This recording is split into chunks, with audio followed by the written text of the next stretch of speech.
அனைவருக்கும் வணக்கம். என் பெயர் சே பிரியங்கா. நான் 7ஆம் வகுப்பு படிக்கிறேன். ஊராட்சி ஒன்றிய நடுநிலைப்பள்ளி நலனம்பட்டி. கொடிபாட தாயின் மணி கொடிபாரே, அதை தாழ்ந்து பணிந்து புகழ்ந்திடவாரே. தாயின் மணி கொடிபாரே, அதை தாழ்ந்து பணிந்து புகழ்ந்திடவாரே. கம்பத்தின் கீழ் நின்ற காணி எங்கும் காணரம் வீர பெருந்திட கூட கம்ப குறிய வீர தங்க நல்லுயிர் வீசி கொடியினை காக்க. கம்ப குறிய வீர தங்க நல்லுயிர் வீசி கொடியினை காக்க. பாங்கின் எழுதி திகழும் செய்ய பற்றொளி வீசி பறந்தது பாரி. பாங்கின்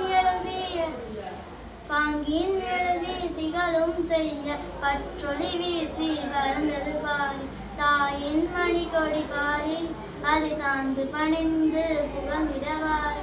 தாயின் மணி கொடி பாரி, அதை தாழ்ந்து பணிந்து புகழ்ந்திடவாரி.